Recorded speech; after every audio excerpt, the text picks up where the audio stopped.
नमस्कार, जनता टीवी देख रहे हैं आप। आपके साथ मैं हूं खुशबू पांडे। बुलेटिन की शुरुआत करेंगे बड़ी और अहम जानकारी के साथ करेंगे। बड़ी जानकारी सामने आ रही है, उससे आपको रूबरू कराएंगे। रुद्रप्रयाग चमोली के दौरे पर है मुख्यमंत्री पुष्कर सिंह धामी। कई कार्यक्रमों में शामिल होंगे, शिरकत करेंगे। बड़ी जानकारी आपको दे रहे हैं। आपदा प्रभावित इलाकों का सर्वेक्षण करते हुए नजर आएंगे।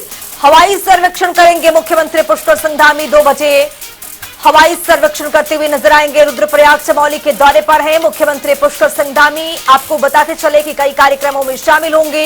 आपदा प्रभावित इलाकों का हवाई सर्वेक्षण करेंगे मुख्यमंत्री। 2 बजे ऊखीमठ में पदाधिकारियों के साथ बैठक भी करते हुए नजर आएंगे।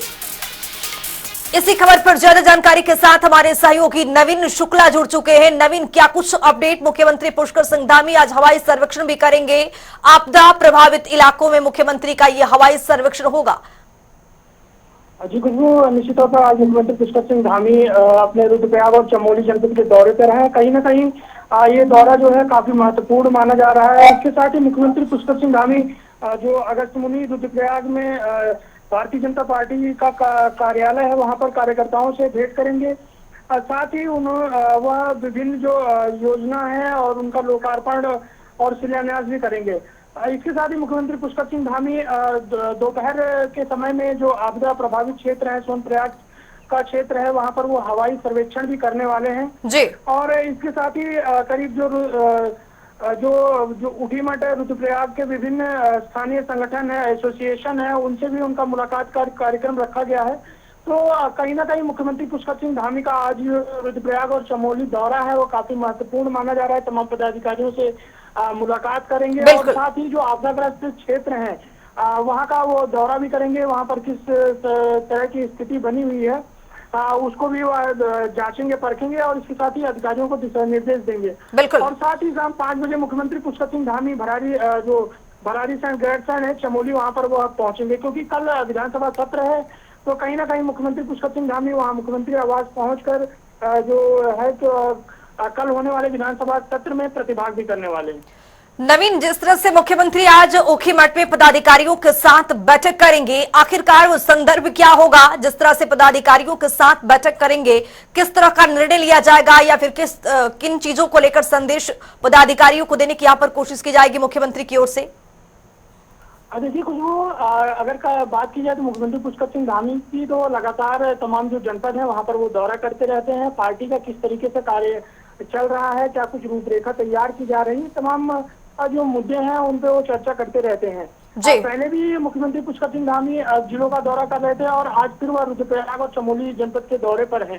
तो कहीं ना कहीं तमाम जो पदाधिकारी हैं जो उनसे वह मुलाकात करेंगे और किस तरीके से पार्टी के जो कार्य हैं उसे किस तरीके से किया जाए, जो रूपरेखा है तैयार की जाए, क्योंकि उत्तराखंड में निकाय चुनाव भी आने वाले हैं। तो तमाम चीजों को लेकर चर्चा होने की संभावना जताई जा रही है कि इन सब तमाम मुद्दों पर वह पार्टी का जो पदाधिकारी हैं उनसे चर्चा कर सकते हैं। बहुत शुक्रिया नवीन, तमाम जानकारी साझा करने के लिए। तो आपको बताते चले कि रुद्रप्रयाग चमोली के दौरे पर है मुख्यमंत्री पुष्कर सिंह धामी। कई कार्यक्रमों में शिरकत करेंगे। तो वहीं आपको बता दें कि जो आपदा ग्रसित इलाका है उसमें हवाई सर्वेक्षण भी करेंगे। 2 बजे ऊखीमठ में पदाधिकारियों के साथ बैठक करेंगे। तमाम तरीके के इस बैठक में संदेश देने की कोशिश की जाएगी, निर्देश देने की कोशिश की जाएगी मुख्यमंत्री की ओर से पदाधिकारियों को। हालांकि आपको बताते चले कि उत्तराखंड में निकाय चुनाव भी है और एक सीट पर उपचुनाव भी होना है, जिनको लेकर के तमाम तरीके की तैयारियों को पहले से इन सब चीजों की तैयारी करने की यहाँ पर कोशिश की जा रही है। इसी कड़ी में मुख्यमंत्री बैक टू बैक बैठक कर रहे हैं पदाधिकारियों के साथ। तो कभी अधिकारियों के साथ, तो आपको बताते चले कि कभी कैबिनेट की मीटिंग भी बुला रहे हैं। तो इन सबको लेकर के मुख्यमंत्री लगातार बैठक करते हुए नजर आ रहे हैं। बुलेटिन में आगे बढ़ेंगे। पेरिस ओलंपिक में प्रतिभा कर लौटे खिलाड़ियों से सीएम धामी ने मुलाकात की है। दरअसल पेरिस ओलंपिक से लौटे अंकिता ध्यानी, परमजीत सिंह और सूरज पवार से सीएम धामी ने सीएम आवास पर मुलाकात की है। इस दौरान उन्होंने तीनों खिलाड़ियों को बधाई देते हुए उन्हें सम्मानित भी किया है। साथ ही उन्होंने उनके उज्जवल भविष्य की कामना भी की है। बता दें कि सीएम ने अपने एक्स अकाउंट से पोस्ट कर ये जानकारी साझा की है। तो मुख्यमंत्री ने अपने पोस्ट में लिखा है, पेरिस ओलंपिक में प्रतिभाग करने वाले देवभूमि उत्तराखंड के प्रतिभावन खिलाड़ी सूरज पवार जी, परमजीत सिंह जी एवं अंकिता ध्यानी जी ने शासकीय आवास पर भेंट की है। इस अवसर पर खिलाड़ियों ने अपने ओलंपिक के अनुभव भी साझा किए हैं। मुख्यमंत्री पुष्कर सिंह धामी ने अपने पोस्ट में आगे लिखा है, आप सभी का ओलंपिक जैसे विश्व के सबसे बड़े खेल मंच पर देश का प्रतिनिधित्व करना गौरवपूर्ण है। आप सभी को उज्जवल भविष्य के लिए हार्दिक शुभकामनाएं।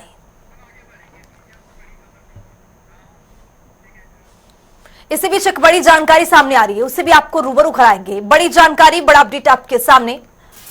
कल से शुरू होगा विधानसभा का सत्र। तो आपको बता दें कि मानसून सत्र का आगाज होगा। गैरसैंण में विधानसभा का मानसून सत्र का आगाज होने जा रहा है। विधायकों का गैरसैंण पहुंचना शुरू हो चुका है। शाम 6 बजे बीजेपी विधानमंडल दल की मीटिंग होगी। गैरसैंण में बीजेपी विधान दल की ये बैठक होगी। तो कल से शुरू हो जाएगा विधानसभा का सत्र। ये मानसून सत्र का आगाज होने वाला है कल से। तो आपको बताते चले कि गैरसैंण में विधानसभा का मानसून सत्र का आगाज होगा। विधायकों का गैरसैंण पहुंचने का जो सिलसिला है वो शुरू हो चुका है। शाम 6 बजे बीजेपी विधानमंडल की बैठक होगी। गैरसैंण में ही बीजेपी विधान दल की बैठक होगी। कांग्रेस के विधायकों की भी मीटिंग में आना जरूरी होगा। कल से शुरू होगा विधानसभा का सत्र, मानसून सत्र। तो गैरसैंण में इस बार विधानसभा का मानसून सत्र का आयोजन किया जा रहा है। विधायकों का गैरसैंण पहुंचने का जो सिलसिला है वो भी शुरू हो चुका है। शाम 6 बजे आज बीजेपी विधान दल की बैठक होगी, जिसमें कांग्रेस के जो नेता है, विधायक है, वो भी इसमें शिरकत करते हुए नजर आएंगे। एक और बड़ी जानकारी सामने आ रही है, उससे भी आपको रूबरू कराएंगे। बड़ी जानकारी, बड़ा अपडेट आपके सामने। 6 जिलों में भारी बारिश का अलर्ट है। एक बार फिर से अलर्ट दिया गया है। मौसम विभाग ने ऑरेंज अलर्ट जारी कर दिया है। तो आपको बता दें कि देहरादून, बागेश्वर, पिथौरागढ़, नैनीताल, उधम सिंह नगर में बारिश की संभावनाएं जताई जा रही हैं। लोगों से सावधानी बरतने की अपील की गई है। तो एक बार फिर से देहरादून में 6 जिलों में भारी बारिश का अलर्ट जारी कर दिया गया है। मौसम विज्ञान विभाग केंद्र की ओर से ऑरेंज अलर्ट जारी कर दिया गया है। देहरादून, बागेश्वर, पिथौरागढ़, चंपावत, ये वो जिले हैं जिसमें ऑरेंज अलर्ट जारी किए गए हैं मौसम विभाग विज्ञान केंद्र की ओर से। तो 6 जिलों में भारी बारिश का अलर्ट जारी किया गया है। आपको बता दें कि यहां पर ऑरेंज अलर्ट जारी किया गया है मौसम विभाग विज्ञान केंद्र की ओर से। एक बार फिर से बारिश देखने को मिलेगी। तो 6 जिलों में भारी बारिश का अलर्ट है। और यहां पर आपको बताते चले कि पुलिस प्रशासन भी पूरी तरह से मुस्तैद है इस बारिश को लेकर के, क्योंकि जिस तरह से मानसून ने कहीं पर कहर बरपाया है तो कहीं लोगों को बहुत, जिस तरह से तापमान में भारी गिरावट दर्ज की गई है। तो आपको बताते चले कि उत्तराखंड में जिस तरह से मैदानी इलाकों से लेकर के पहाड़ी इलाकों तक जो बारिश है, वो बारिश से लोगों की जनजीवन पूरी तरह से अस्त व्यस्त हो गया है। लोग परेशान हो चुके हैं, क्योंकि बारिश की वजह से कई जगहों पर लैंडस्लाइड की खबरें देखने को मिलती हैं, तो कहीं बादल फटने जैसी भी घटनाएं सामने आती हैं। इस तारीख को, तो 20 तारीख में भी देखेंगे आप, जो भारी से बहुत भारी वर्षा है, उसमें देहरादून है, बागेश्वर है, और इसी तरह आपका जो है पिथौरागढ़ डिस्ट्रिक्ट है, और साथ ही जो लोअर कुमाऊं रीजन के डिस्ट्रिक्ट है, जिनमें कि नैनीताल है, चंपावत है, उधम सिंह नगर है, उनमें भी भारी से बहुत भारी वर्षा संभावना है। तो 4 से 5 डिस्ट्रिक्ट में इस तरह की एक्टिविटी है, और बाकी जो डिस्ट्रिक्ट है उनमें भी जो भारी वर्षा है, इक्का दुक्का वो और डिस्ट्रिक्ट में भी मिलेगी। तो कहीं ना कहीं 2 दिन जो है सतर्क रहने की काफी जरूरत है। जो लोग नदी नालों के आसपास रहते हैं तो उनमें जलस्तर बढ़ेगा, उनको काफी सतर्क रहना चाहिए। इसी तरह जो लोग आवागमन कर रहे हैं तो बहुत जरूरी है तो ही करें, नहीं तो जो है अवॉइड करने की कोशिश करनी चाहिए।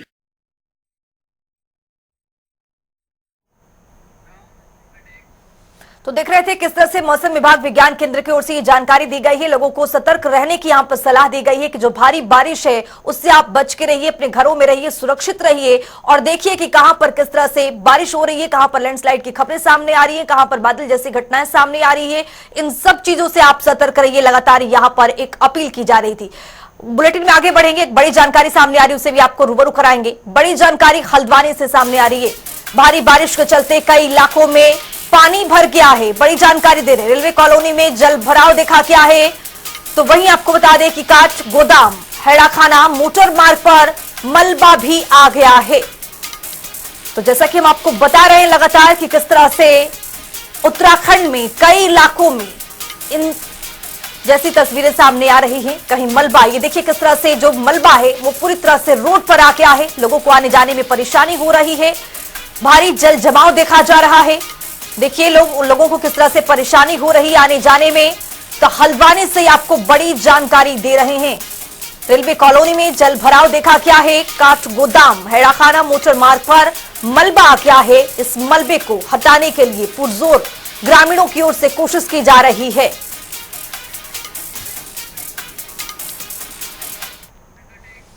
इसी बीच एक और बड़ी जानकारी सामने आ रही है, उससे भी आपको रूबरू कराएंगे। बड़ी जानकारी, बड़ा अपडेट आपके सामने।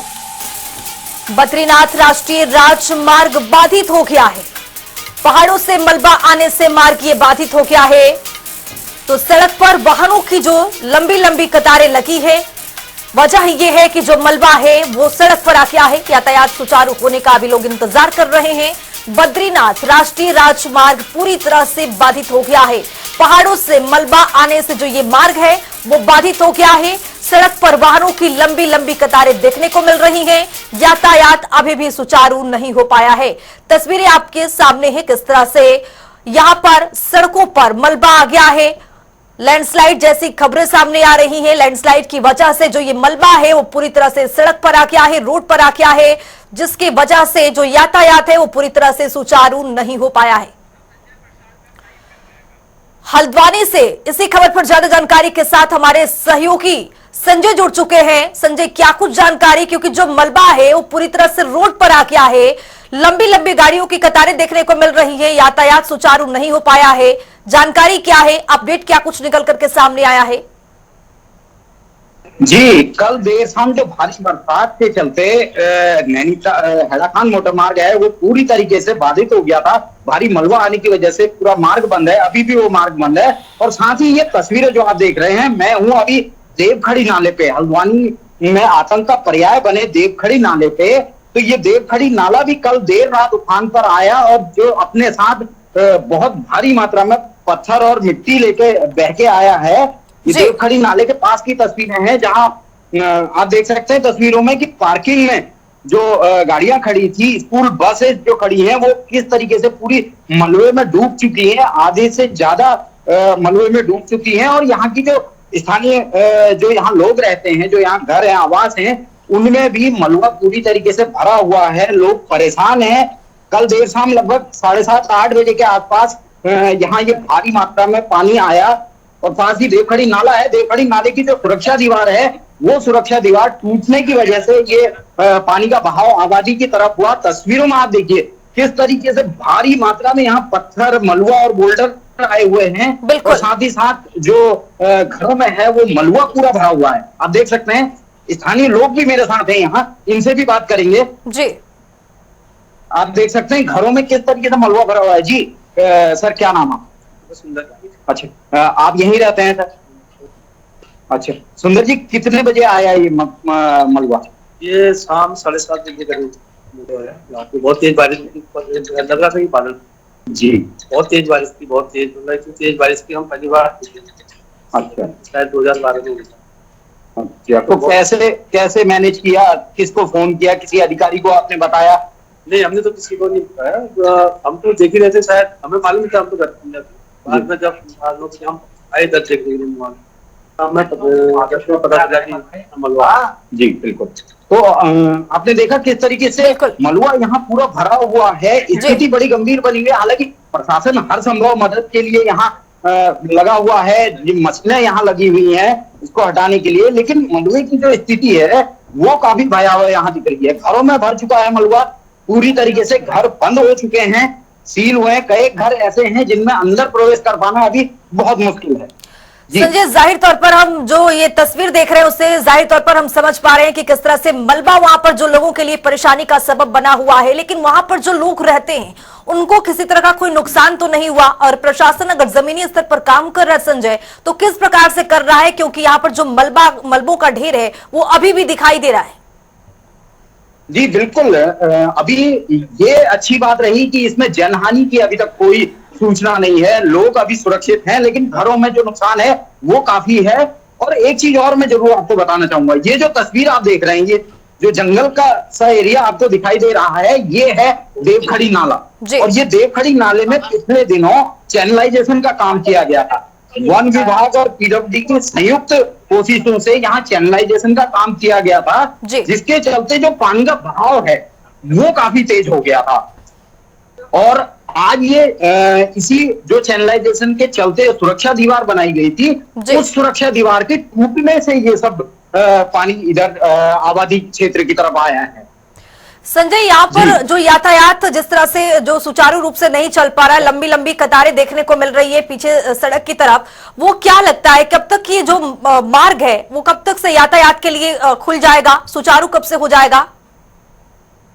जी देखिए, यातायात के लिए सुचारू तो ये तो समय ही बताएगा, लेकिन फिलहाल नैनीताल जिले की जो 8 सड़कें हैं, जिसमें एक स्टेट हाईवे है और 7 जो ग्रामीण सड़कें हैं वो अभी बंद चल रही हैं।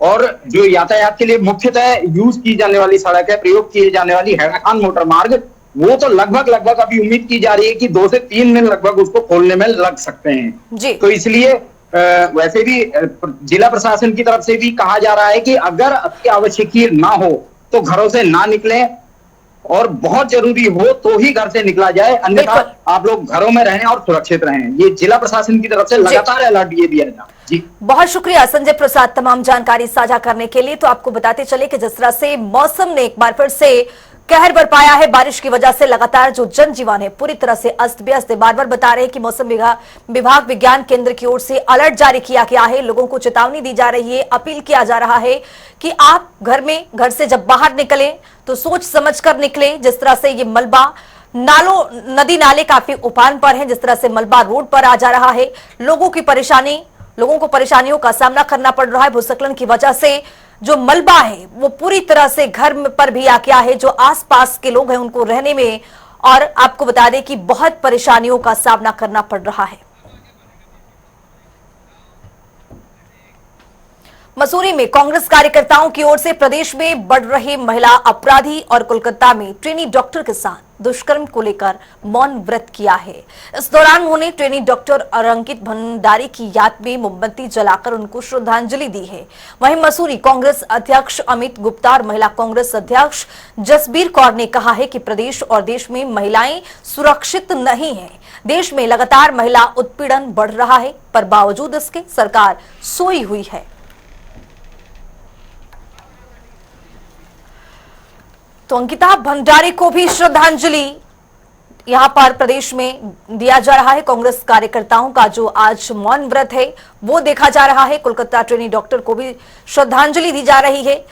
तो आपको बता दें कि जिस तरह से यहां पर एक बार फिर से राजनीति, हर मामलों पर राजनीति होती है, और यहां पर देखिए जिस तरह से कोलकाता में ट्रेनी डॉक्टर को जिस तरह से ये बड़ा हादसा हुआ, जिस तरह से ये बड़े घिनौने अपराध को अंजाम दिया गया, इस पर भी अब राजनीति जो है वो भी सक्रिय होने लगी है। और आज कांग्रेस के जो नेता हैं मसूरी में, वो आज मौन व्रत रख रहे हैं, अंकिता भंडारी को श्रद्धांजलि अर्पित कर रहे हैं।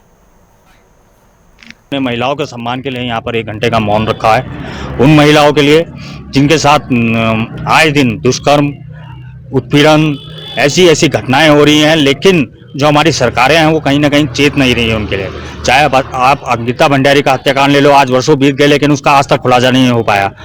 बात करें रुद्रपुर की और हाल ही में आईएसबीटी देहरादून की, तो लगातार जो ये घटनाएं हैं लगातार बढ़ती जा रही है, और जो हमारी कानून व्यवस्था कहीं ना कहीं वो लचर दिख रही है। और जब तक इनके खिलाफ कोई ठोस कानून और एक ऐसा मजबूत कानून नहीं बनेगा कि जिससे ऐसे जो अपराधी हैं, जो ऐसे कुकर्मी हैं, उनको तुरंत उसी समय एक्शन लेते हुए जैसे ही वो पकड़ जाए उनको सीधा फांसी की सजा सुना दी जाए। ऐसे कठोर कानून हमें बनाने होंगे, तभी इस देश में महिलाओं की सुरक्षा हो। बिल्कुल, बहुत ही शर्म आती है, हमें अपने महिला होने पे शर्म आती है, क्योंकि आजकल जो दरिंदगी चल रही है हमारे देश में, जहां कहा जाता है कि हमारे देश में महिलाएं सुरक्षित हैं, बेटी पढ़ाओ बेटी बचाओ की बात की जाती है, परंतु उसी में जो है महिलाओं के साथ इतना दुर्व्यवहार हो रहा है। अभी आप देखिए कलकत्ता में जो ये कांड हुआ, और एक डॉक्टर के साथ ऐसा दुर्व्यवहार, उसके साथ ऐसा उसका गला घोट के हत्या कर दी गई, और उसके साथ कितना अत्याचार, क्रूर व्यवहार किया गया, और उसका बलात्कार किया गया, फिर उसका गला घोट के उसको मार दिया गया। और वो तो छोड़िए, जो हमारे उत्तराखंड में अभी तक अंकिता को न्याय नहीं मिल पाया। उससे पहले निर्भया को अभी तक न्याय नहीं मिल पाया। और अभी परसों की बात है जो देहरादून के बस अड्डे पे एक छोटी नाबालिग बच्ची के साथ जो कांड हुआ, उसमें तो सरकारी अधिकारी तक उसमें लीन है और 5 के 5 जो हत्यारे हैं और 5 के 5 बलात्कारी हैं वो सामने आ चुके हैं, परंतु सरकार कुछ नहीं कर रही। ये सरकार जो है ये बिल्कुल फेल हो चुकी है। देहरादून में स्कूलों की छुट्टी के समय बदलाव किया गया है। दरअसल स्कूलों की छुट्टी के दौरान शहर में भारी ट्रैफिक जाम हो जाता है, जिसे देखते हुए ट्रैफिक विभाग ने स्कूलों के स्टेक होल्डर के साथ बैठक कर स्कूलों की छुट्टी के समय में बदलाव कर दिए गए हैं। इस पर जानकारी देते हुए देहरादून के सीओ ट्रैफिक अनुज आर्य ने कहा है कि 3 दौरों में स्कूलों के मालिकों के साथ बैठक हुई थी, जिसमें पूरी समीक्षा करने के बाद हमने स्कूलों को अलग अलग समय के सुझाव दिए थे, जिसके बाद स्कूलों की छुट्टी के समय में 15 से 20 मिनट का फर्क रखा गया है, जिसका अच्छा परिणाम देखने को मिल रहा है।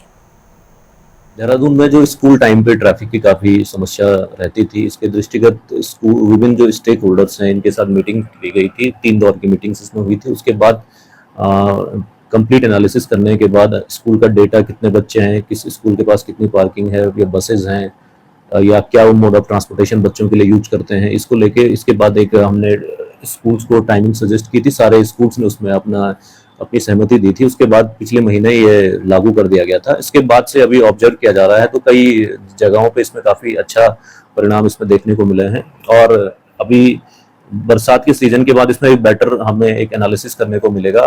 अभी फिर उसके बाद देखा जाएगा कुछ स्कूलों में यदि संभव है तो फिर और उसमें चेंजेस किए जाएंगे, फर्दर चेंजेस किए गए। इसी बीच एक बड़ी जानकारी सामने आ रही है, उससे आपको रूबरू कराएंगे। बड़ी जानकारी, सीएम धामी का रुद्रप्रयाग का जो दौरा है वो रद्द हो गया है। खराब मौसम के चलते रुद्रप्रयाग का दौरा रद्द हो गया है। सीएम वर्चुअली कार्यक्रम में शामिल होंगे। तो इस वक्त की बड़ी और अहम जानकारी से आपको रूबरू करा रहे हैं। मुख्यमंत्री पुष्कर सिंह धामी का जो दौरा है वो रद्द हो गया है। मंदिरों का सौंदर्यीकरण किया जा रहा है। मुख्यमंत्री की ओर से बयान निकल करके सामने आया है। सीएम धामी का रुद्रप्रयाग दौरा फिलहाल रद्द हो गया है। खराब मौसम के चलते रुद्रप्रयाग दौरा है वो रद्द हो गया है।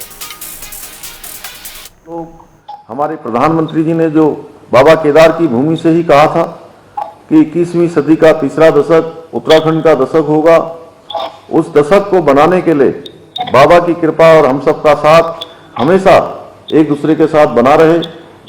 भाइयों बहनों, बहुत सारे काम आज राज्य के अंदर चल रहे हैं। आप सबको पता है कि आज हमारी बहनें, विशेषकर राखी के अवसर पर मैं कहना चाहता हूं कि हमने मुख्यमंत्री स्वरोजगार सशक्तिकरण योजना पिछले दिनों चलाई है। इसके साथ साथ मुख्यमंत्री उत्सव बहना अभी चलाई है। और इनके पीछे हेतु है कि हमारी जो बहनें अपने घरों में एक से एक अच्छे उत्पाद बना रही हैं और अपने रोजगार के साथ साथ और लोगों को भी रोजगार से जोड़ने का काम कर रही हैं, स्वरोजगार देने का काम कर रही हैं और एक से एक अच्छे उत्पाद बना रही हैं। चाहे जिस क्षेत्र में देखिए, आज हमारी बहनों के द्वारा बनाए हुए उत्पाद, आज उसकी मांग पूरे देश के अंदर और विश्व के कोनों पर भी होने लगी है। हमने अभी माननीय प्रधानमंत्री जी के हाथों हाउस ऑफ हिमालय ब्रांड इसका उद्घाटन कराया था। माननीय प्रधानमंत्री जी ने उसका उद्घाटन किया। उसके कारण से आज पूरे देश के और दुनिया के अंदर हमारे यहाँ के बने हुए मिलेट्स हैं, हमारे सिलाई कढ़ाई बुनाई, हमारे खाने के सामान, हमारी बहनें जो प्रसाद बनाती हैं या अन्य प्रकार के उत्पाद बनाती हैं, उन सबको आज मान्यता मिल रही है। और हमारा भी ये प्रयास है कि सरकार इन सबको एक अच्छा विपणन का केंद्र दे। इसीलिए हमने मुख्यमंत्री सशक्त उत्सव बहना योजना प्रारंभ की है और इस योजना के माध्यम से हमारी बहनों के उत्पाद देश दुनिया में जाएंगे। उत्पाद योजना से भी स्थानीय उत्पादों को पहचान दिलाने का काम कर रहे हैं। प्रदेश की मातृशक्ति को हर जगह पर स्थान मिले, उसके लिए हमने सरकारी नौकरियों में भी 30% का क्षैतिज आरक्षण का विधेयक लाकर इसका प्रावधान कर दिया है। अब हर क्षेत्र में हमारी बहनों को, हमारी मातृशक्ति को स्थान मिलेगा। फिलहाल इस बुलेटिन में अभी के लिए इतना ही। देश और दुनिया के तमाम खबरों के लिए बने रहिए जनता टीवी के साथ। नमस्कार।